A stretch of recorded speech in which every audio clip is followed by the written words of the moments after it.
नमस्कार, news for nation देख रहे हैं आप और मैं हूं सानिया आपके साथ। बिहार में विधानसभा चुनाव की तारीखों के ऐलान के बाद सीट शेयरिंग के मुद्दे लगातार चर्चा का विषय बने हुए हैं। अगर महागठबंधन की बात की जाए तो महागठबंधन में असमंजस का नजारा साफ देखा जा रहा है और अभी भी सीट शेयरिंग के मुद्दे को लेकर क्वेश्चन मार्क लगा हुआ है। ना ही कांग्रेस मान रही है और ना ही दूसरी तरफ मुकेश सहनी मान रहे हैं और तेजस्वी बेचारे टेंशन में बैठे हुए हैं। हाथ पे हाथ धरे तो बैठे नहीं है, पूरी कोशिश कर रहे हैं मनाने की। इसको लेकर 3 डिप्टी सीएम वाला प्रस्ताव भी रख दिया कि कैसे भी करके महागठबंधन के जो घटक दल है उनकी जो नेतृत्व करता है वो मान ले किसी भी तरीके से। लेकिन ना राहुल गांधी मानने को तैयार है और ना ही मुकेश सहनी मानने को तैयार है।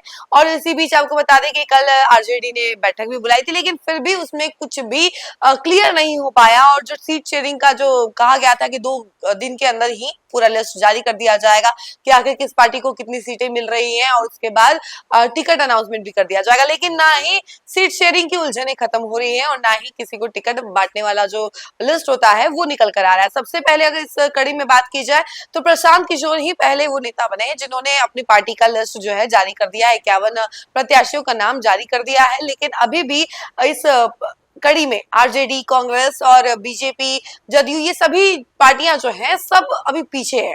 यानी सबसे आगे इस मामले में प्रशांत किशोर ही चल रहे हैं। और अगर बात की जाए महागठबंधन की तो महागठबंधन में साफ तरीके से देखा जाता है कि सीट शेयरिंग का मुद्दा अभी भी टेंशन का विषय बना हुआ है, क्योंकि कांग्रेस जो है 70 सीटों से कम में मान नहीं रही है। तो वहीं दूसरी तरफ अगर बात की जाए आरजेडी की तो आरजेडी लगभग 44 सीटों पर जो है अपने विधायकों की सूची तैयार कर चुका है।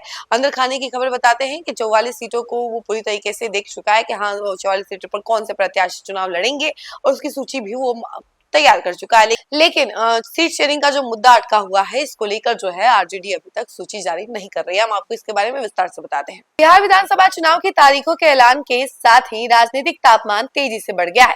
महागठबंधन के सबसे बड़े घटक राष्ट्रीय जनता दल ने अपनी चुनावी तैयारी को अंतिम रूप देना शुरू कर दिया है। पार्टी ने 44 सीटों पर संभावित उम्मीदवारों की सूची लगभग फाइनल कर ली है। यह सूची न सिर्फ राजद की रणनीतिक सोच बल्कि इसके अलावा आपको बता दें कि जातीय सामाजिक समीकरण और संगठनात्मक मजबूती की झलक भी पेश करती है। चुनाव आयोग के मुताबिक पहले चरण का मतदान 6 नवंबर को, दूसरे चरण की वोटिंग 11 नवंबर को और मतगणना 14 नवंबर को होगी। ऐसे में राजद की यह प्रारंभिक सूची चुनावी राजनीति में एक बड़ा संकेत मानी जा रही है कि पार्टी ने अपना होमवर्क पूरा कर लिया है। राजद ने इस बार 3 श्रेणियों में उम्मीदवारों का चयन किया है। मजबूत संगठन वाले प्रत्याशी, संघर्षशील नए चेहरे हैं और भरोसेमंद वरिष्ठ नेता हैं। पहली श्रेणी में वे नेता शामिल हैं जो पार्टी के परंपरागत वोट बैंक और जनाधार पर मजबूत पकड़ रखते हैं। इनमें शामिल है मुंगेर से अविनाश कुमार विद्यार्थी, समस्तीपुर से अख्तरुल इस्लाम शाहीन, महुआ से मुकेश रोशन, उजियारपुर से आलोक कुमार मेहता, ब्रह्मपुर से शंभुनाथ यादव, शाहपुर से राहुल तिवारी और शेखपुरा से विजय कुमार जैसे नाम।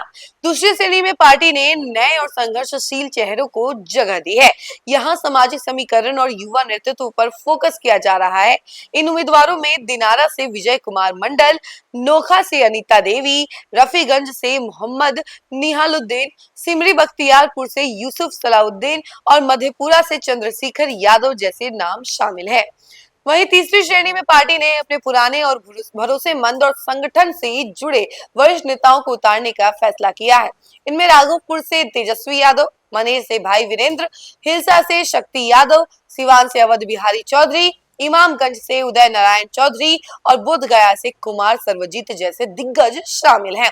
राजद सूत्रों का कहना है कि यह सूची तेजस्वी यादव की व्यक्तिगत निगरानी में तैयार की गई है। जन स्वीकार्यता और सामाजिक संतुलन को प्राथमिकता दी गई है। बहरहाल लालू यादव की पार्टी इस बार पूरी रणनीति और समन्वय के साथ मैदान में उतर रही है। यह सूची महागठबंधन के भीतर राजद की राजनीतिक पकड़ और आत्मविश्वास का साफ संकेत देती है कि बिहार की जंग में अब लाल परचम फिर लहराने की तैयारी पूरी हो चुकी है। तो देखा आपने कि आरजेडी ने अपनी सूची तैयार कर ली है और ये सारी सूची जो है तेजस्वी यादव की निगरानी में तैयार की गई है। यानी तेजस्वी यादव ने सब कुछ देखभाल के ही ये सूची तैयार की है और कई पुराने चेहरे को भी मौका दिया है, इसके अलावा नए चेहरों को भी मौका दिया है और जो पुराने समय से जिसका देखा जा रहा है, जिसका बोलबाला है, उनको तो टिकट दिया ही जा रहा है। तो देखिए ये सूची अब तैयार कर ली गई है, बस देरी इस बात की है कि अब जो है अनाउंसमेंट की देरी है, जल्दी से सीट शेयरिंग होगा, उसके बाद ही आरजेडी जो है ये लिस्ट भी जारी कर देगी। बाकी फिलहाल तो इस खबर में इतना ही। ऐसी तमाम खबरों के लिए आप हमारे साथ जुड़े रहिए और देखते रहिए न्यूज़4 नेशन। धन्यवाद।